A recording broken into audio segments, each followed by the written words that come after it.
नमस्कार किसान भाइयों, मैं कमला प्रसाद मौर्य घोरावल सोनभद्र उत्तर प्रदेश से। आप देख रहे हैं हमारा टॉपर किसान यूट्यूब चैनल। टॉपर किसान यूट्यूब चैनल पर आप लोगों का स्वागत है। अगर आप हमारे चैनल पर नए हैं तो चैनल को सब्सक्राइब कर लीजिएगा। अगर आज की यह वीडियो आपको अच्छी लगेगी तो वीडियो को लाइक जरूर कीजिएगा। साथ में अन्य किसान भाइयों तथा साथी मित्रों में इस वीडियो को शेयर जरूर कीजिएगा, जिससे अन्य किसान भाइयों तक यह आज की जानकारी पहुंच सके। तो आज मैं आ गया हूँ अपने ज़िले के ढेड़ी गांव में। तो यहाँ पर हमारे साथ किसान भैया लोग हैं, इनका बैगन का प्लाट है। तो पहले इनसे मैं इनका परिचय लेता हूँ और इन्होंने कौन सी वैरायटी का चुनाव किया है और कैसे इन्होंने खेती किया है। अभी ये फ्रूटिंग पर आने ही वाली है फसल, थोड़ा समस्या आ रही है, इसके विषय में भी जानकारी की कोशिश करूँगा मैं, और जो कुछ हो सकेगा समाधान बताने की का भी प्रयास करूंगा। तो आइए सबसे पहले परिचय लेते हैं। सबसे पहले भैया परिचय बताइए अपना। दिनेश मौर्य ढेड़ी। अच्छा, आपका हमारे YouTube चैनल टॉपर किसान पर स्वागत है। और दिनेश मौर्य जी हैं, आप पिताजी हैं आपके। आप अपना परिचय बताइए। रामनिधि मौर्य, रामनिधि मौर्य, ग्राम सभा ढेड़ी, ग्राम सभा ढेड़ी, जनपद सोनभद्र, जिला सोनभद्र। बहुत बहुत बहुत धन्यवाद आपको। आप अपना परिचय बताइए। मेरा नाम है शिव शरण मौर्य। शिव शरण मौर्य, अच्छा। आपके भी ये पिताजी हैं? पिताजी हैं। अच्छा अच्छा, चलिए बढ़िया बात है। तो पूरे परिवार से आज रूबरू हो रहे हैं हम लोग, और ये बैगन की खेती किए हैं। समस्या इनकी ये आ रही है कि इनके बैगन में अभी तक फ्रूटिंग कायदे से चालू नहीं हुई है, जिससे ये अभी थोड़ा सा दुखी हैं। पौधे की स्थिति लगभग ठीक ठाक है, और इसमें वाइट फ्लाई का अटैक और थ्रिप्स का अटैक दिखाई दे रहा है। तो इसके लिए इन्होंने अभी एक दवा चलाई है डेलीगेट करके। तो ये अभी 3 दिन पहले चली हुई है, तो थोड़ा अभी इंतज़ार करना होगा, तभी दूसरी दवा चलाई जाएगी। तो अब उम्मीद है कि इसमें सुधार शुरू होगा। इसके पहले भी डेलीगेट आप चलाए थे? चलाए थे। अच्छा, कब चलाए थे? हो गया 1 हफ्ता के लगभग। 1 हफ्ता के बाद फिर रिपीट कर दिए इसी को? इसी को। अच्छा, तो अब आपको इसको रिपीट नहीं करना है, अब आपको दवाएं बदल देनी है ना? ठीक है। दवा बदल करके आप इसके बाद सीमोडिस चलाइए।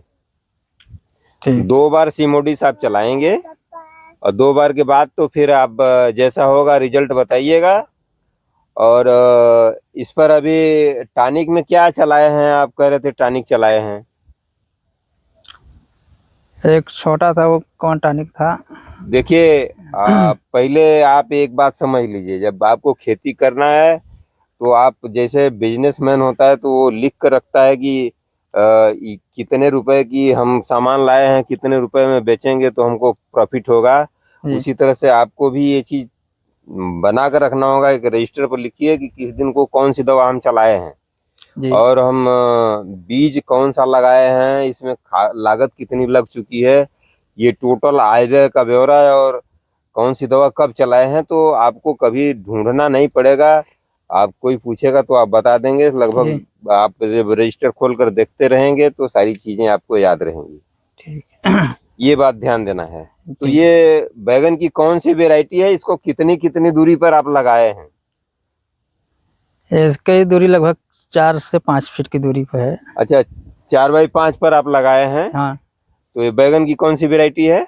कोई बीनार का नवीना। बीएनआर का नवीना है। हाँ। तो वैरायटी तो बहुत बढ़िया है, और इसमें प्रोडक्शन भी अच्छा आता है। मैंने देखा है किसान भाइयों का, बहुत बेहतरीन प्रोडक्शन आता है। तो अभी ये आप कब इसकी ट्रांसप्लांटिंग किए हैं और कब नर्सरी इसकी डाले थे आप? ये जून में। जून में नर्सरी डाले थे? हाँ, 6 जून को डाला गया। 6 जून को। 6 जून की नर्सरी थी। तो टीपी आप कब किए? इसको मुख्य खेत में कब लगाए हैं? 25 जून को। हाँ, 26 जून को इसकी ट्रांसप्लांटिंग हो गई थी जी। उसके बाद से आप इसकी सेवा में लगे हुए हैं। तो शुरुआत में आप खाद उर्वरक का प्रबंधन कैसे किए हैं? कौन सी खाद दिए हैं अभी तक? ये DAP दिए हैं। अच्छा, और भूमिका दिए हैं। डीएपी दिए हैं और भूमिका, और एक रिजेंट आता है। अच्छा, रिजेंट तो खैर आवश्यक है। हाँ, और सल्फर भी दिए हैं। तो सल्फर कितना दिए हैं? इतना में 1 किलो डाल दिए हैं। 1 किलो सल्फर डाल दिए हैं। हाँ, और रिजेंट कितना डाले हैं? इसमें 1.5 किलो के लगभग। अच्छा, ये एरिया कितना है लगभग? ये 4 से 5 बिस्सा के लगभग में ज्यादा में है। 5 बिस्सा। हाँ। तो 5 बिस्सा खेत में आपने इतना खाद दिया है। और डीएपी कितना डाले हैं? 25 किलो के लगभग। 25 किलो लगभग।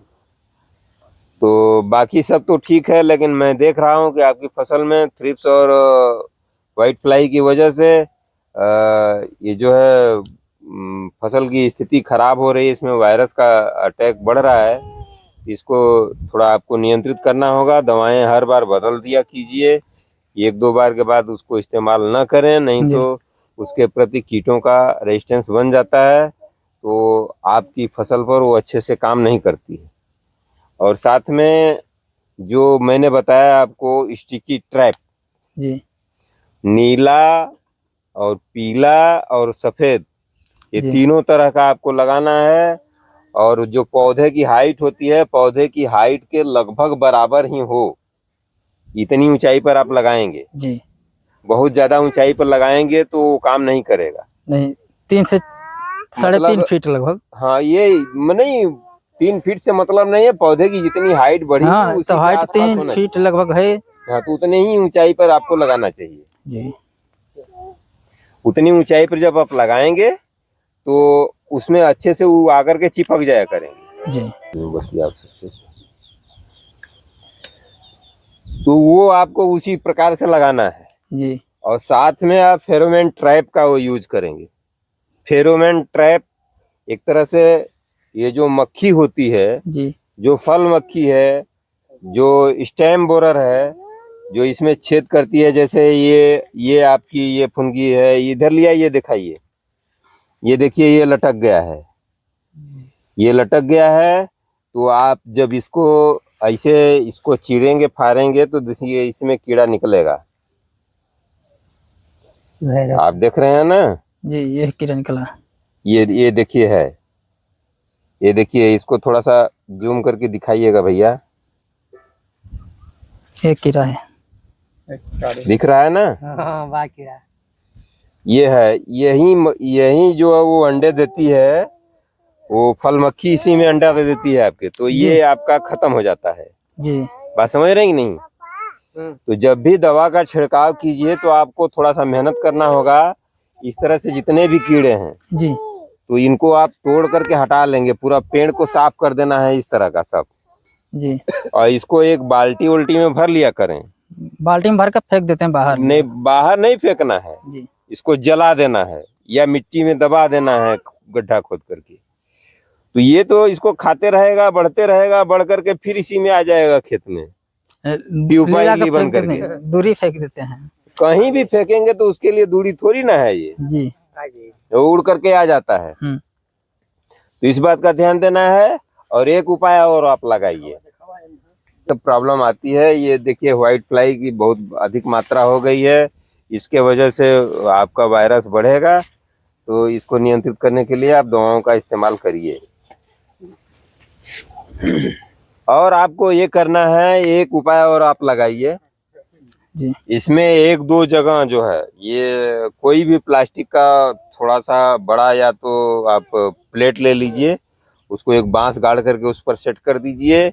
या आप दूसरा तरीका अपना सकते हैं कि किसी 2 लीटर के बाटल में आप जो है सड़े हुए केले की लुगदी, सड़ा हुआ केला होता है ना, सड़ा हुआ केला देखे हैं आप? हाँ, जो माछी, जो रिजेक्ट हो जाता है, दुकानदार बेचते बेचते उसको फेंकने के लिए जब तैयार हो जाता है, उसी केलों को लेना है और उसकी लुगदी लेकर के 2-3 किलो 4 किलो का लुगदी बना लीजिए खूब। उसमें थोड़ा सा पानी मिला लीजिए और उसके बाद थोड़ा सा उसमें गुड़ मिला लीजिए, थोड़ा सा, ठीक है? जी। तो वो खूब हलवा की तरह, एकदम ग्रीस की तरह लेप बन जाएगा। जी। उसको क्या करना है कि बॉटल में भर दीजिए। जी। 2 लीटर की बॉटल में 250 ग्राम जिसे नीचे से भर दिए आप, और जहां तक भरा है उसके ऊपर 2-3 छेद कर दीजिए। जी। 3 छेद लगभग आधा इंची से कुछ ज्यादा रहे, वो छेद करके उसको बाद उसमें थोड़ा सा फ्यूराडान डाल दीजिएगा उसी में। केले के। हाँ, उसी लुगदी में थोड़ा सा फ्यूराडान डाल दीजिए। जी। उसके बाद लकड़ी का डंडा लगा करके हर जगह, लकड़ी का डंडा लगा करके इसको आप लगा देंगे यहाँ पर, ऐसे गाड़ के लटका दे। लटका दीजिए। ये पूरे पूरे खेत में 3 4 5 जगह 7 जगह जितना आप लगा सकते हो जी। लगा दीजिए। तो उसमें जो ये फल मक्खी है उसकी सुगंध से आकर के उसमें घुस करके जी। वो मर जाती है। जी। एक उपाय है। दूसरा है फेरोमोन ट्रैप। तो फेरोमोन ट्रैप भी आपको खेत भर में लगाना है। जी। तो ये जो फल बेधक और तना बेधक जिसकी वजह से सबसे ज्यादा नुकसान बैगन में होता है, वो समस्या बंद हो जाएगी। जी। वो समस्या बंद हो जाएगी, उसमें नियंत्रण हो जाएगा। जब इसमें नियंत्रण होगा तभी आप इसमें सफलता प्राप्त कर पाएंगे। जी। तो ये जरूरी है। इसके बाद अगर अभी आप डेलीगेट चलाए हैं तो 1 हफ्ते बाद इसमें आप सिमोडिस चलाइए, उसके बाद अग्रेसिया चलाइए। मतलब हर बार दवाएं बदल देना है आपको। जी। अगर एक ही दवा चलाते रहेंगे तो इसमें जो भी कीट पतंगा लगा है वो नियंत्रित नहीं कर पाएंगे आप। एक दवा बार बार चलाएंगे तो उससे काम नहीं करेगा। हाँ, नहीं, रेजिस्टेंस हो जाता है, कीड़ा जो है उसके प्रति सहनशीलता बना लेता है। तो ये समस्या आपके सामने आएगी। तो आप बैगन की खेती में तभी अच्छा प्रॉफिट कर सकते हैं। और जिस तरह से फ्लावरिंग हो रही है उस तरह से अगर फ्रूटिंग होगी तो आनंद आ जाएगा और आपको लाभ मिलेगा, इसलिए कि आपने बहुत समय से लगाया है।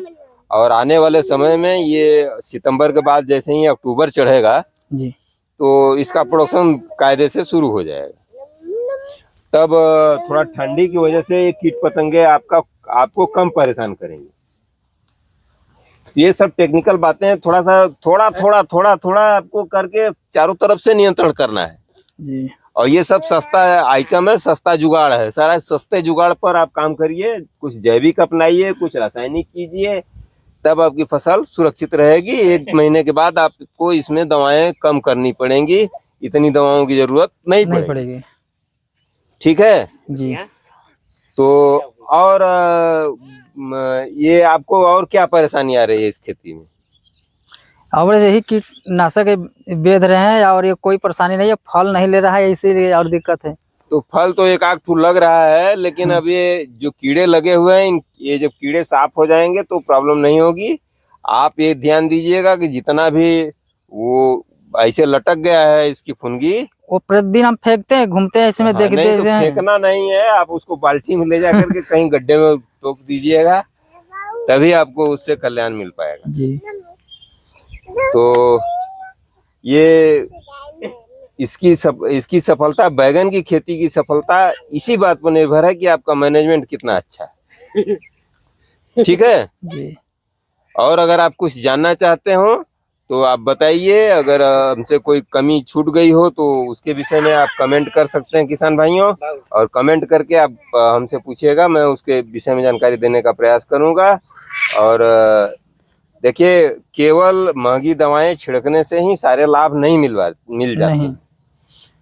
सस्ती दवाएं भी काम कर जाती हैं और महंगी दवाओं का भी अगर आप स्प्रे कर रहे हैं तो उसके बाद जरूरी है कि हम इसमें प्रिकॉशन भी बरतें कि जिससे व्हाइट फ्लाई को चिपकने के लिए स्टिकी ट्रैप लगाएंगे आप, और उसके बाद नर मक्खी को पकड़ने के लिए आप फेरोमोन ट्रैप लगाएंगे। तो ये सब सारे अगर उपाय लगाएंगे तो आपके खेत में 100% तो क्योर करने वाली कोई दवा नहीं बनी है अभी देश में, लेकिन 90% 95% तक आप क्योर कर सकते हैं। ठीक है।